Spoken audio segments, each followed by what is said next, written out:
fazer um chamado, aproveitar que a gente está aqui, então um monte de gente conosco aqui na sala, a Maísa, o Wilson, a Josi, o João Araújo, todo mundo. Eu queria só fazer um chamado, porque o Dr. Bahia acabou de dar uma informação muito importante, fez uma analogia que é forte, mas que é verdadeira, né? Você não trata um alcoólatra com álcool. Não. Hoje nós estamos tratando os diabéticos no geral com insulina. Com insulina. Sim. É a mesma coisa. É a mesma coisa. Primeiro que a grande maioria das insulinas não são bioidênticas. O que quer dizer isso? Elas não são isomoleculares, é o termo mais certo. Tá. Elas não são iguais a que o seu pâncreas produz. Elas são análogas. Certo. Elas parecem. Sabe o que parece? Então, só tem um tipo de insulina, não vou citar aqui, porque aqui eu não estou dando consulta médica, só tem um tipo de insulina que é isomolecular. Todas as outras são análogos. Parece. O corpo já tem problema com isso. Mas eu vou fazer um desafio aqui. Se você observar na sua família aquele paciente que a diabetes foi piorando, piorando, e teve que entrar na insulina, você vai ver que aquele paciente, cada vez que ele volta no médico, na médica, ele tem que aumentar a insulina. E cada vez que ele volta no médico, na médica, ele está pesando mais. É verdade. Porque a insulina, ela é lipogênica. A insulina causa pressão alta, é uma das causas de pressão alta, porque a insulina retém sódio, certo, e aumenta a resistência periférica e causa hipertensão. A insulina estimula a lipase lipoproteica, eu sei que isso aí é um nome feio para vocês, mas tem gente aí médico assistindo, eles têm que entender isso. Aumenta a lipase lipoproteica e diminui a lipase hormônio sensível. E com isso ela é lipogênica, ela causa obesidade. Uma das causas da obesidade, talvez a mais importante de todas, é a resistência insulínica. Por isso que o diabetes e a obesidade crescem juntos. Por isso que a Organização Mundial de Saúde falou, não, vamos criar uma doença, um nome que vai cobrir os dois, vai chamar diabesidade, que aliás é o que os médicos recebem mais no consultório hoje. São pessoas diabéticas e obesas ao mesmo tempo. Doutor, a gente fala da insulina, que é o álcool pro dependente de álcool, né? Isso é chocante para quem está assistindo, tá? Bastante. E chocante para muitos colegas também, que estão acostumados com a fisiopatologia antiga. A minha reputação é muito grande, eu não estou aqui para brincar. Cada coisa que eu falar aqui, eu tenho embasamento científico para provar que esse é o pensamento moderno. A medicina evolui numa velocidade muito grande. Eu gosto de enfatizar que nós temos hoje, na área de saúde, 20 milhões de trabalhos científicos publicados, e no ano de 2017 serão publicados novos 500 mil trabalhos científicos na área de saúde, só que eu estou me referindo.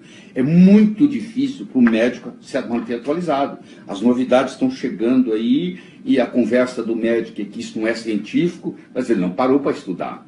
Então, quando eu falo aqui, é porque eu dedico 8, 10 horas da minha vida por dia a estudar. Então, se tiver qualquer problema, eu sei como levantar e mostrar os dados que estão aí chegando. Claro. E além dos dados e da pesquisa, a gente também fala da medicina de resultado, né, doutor? De resultado, que é o que interessa. Porque a gente também está vendo todas essas pessoas que estão aqui relatando casos terríveis, né, nos amputações, os diabéticos terminam fazendo diálise peritoneal, ou hemodiálise, entendeu? Terminam fazendo hemodiálise e terminam sendo amputados. O número de amputação de membros inferiores no Brasil é uma coisa absurda. Parece que nós estamos em guerra. Exatamente. O diabetes hoje amputa mais do que qualquer guerra, e não quer dizer que vivemos em paz, ao contrário, né? Temos um cenário de muita violência, enfim.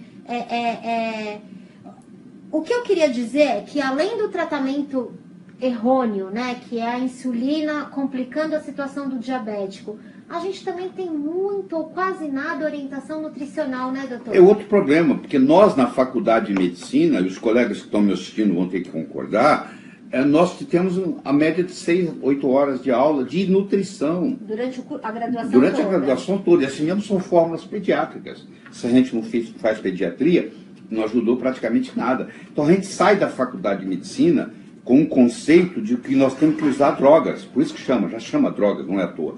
Que nós temos que usar drogas. Então o médico é treinado a usar remédio. Só que o remédio, para ser patenteado, ele tem que provar que a natureza não tem ele. Se eu desenvolver uma molécula e encontrar essa molécula na natureza, eu não posso patentear essa molécula. Eu só posso patentear essa molécula se eu não tiver, ela não existir na natureza. Eu tenho que provar para as autoridades que ela não existe. Ora, se eu patentei uma molécula que não existe na natureza, para mim isso é um ET. Se não existe na natureza, é um ET. Então, quando o paciente coloca esse ET na boca, o corpo fala assim, mas o que eu faço com isso? Eu não estou dizendo que não tem aplicação. Eu acho que a medicina, um problema agudo, salva vidas e mais vidas e mais vidas. Um CTI, uma unidade coronariana, está salvando vidas e avanços tremendos.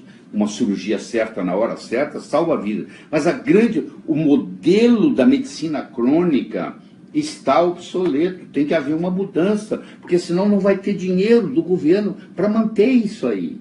Isso não existe. Está chegando num ponto que está havendo uma disruptura médica. Mas, doutor, a gente está vivendo tão mais que os nossos antepassados. Isso não é fruto dos remédios? Não, não é fruto dos remédios. Isso é fruto da higiene, do tratamento da água, do encanamento dos esgotos. Porque quando você fala da longevidade de um povo, você também leva em consideração a mortalidade infantil. Entendi. Entendeu? Se você pegar o seu avô, o seu bisavô, o seu tataravô, ele pode ter chegado aos 80, aos 90 anos, mas eram 80, 90 anos saudável. Hoje, 80, 90 anos, na grande maioria, a pessoa está comprometida. Ela anda devagar, o pensamento dela, a cognição não é a mesma. Você entendeu? Muitos estão desenvolvendo Parkinson, muitos estão desenvolvendo Alzheimer, doença de Alzheimer, muitos têm problema de memória. Entendi. Entendeu? Agora, o câncer e todas as outras doenças Isso crônicas... tudo cresce, inclusive a resistência insulínica. O paciente diabético descompensado, ele tem uma predisposição maior ao câncer, porque a célula cancerígena, por natureza, o que ela gosta de comer é açúcar. Se você tirar o açúcar do câncer, a célula morre. Você mata o câncer Você mata de fome, porque ela quer glicose. Entendeu? O principal é a glicose para ela. É o grande alimento dela. Entendi. Tá?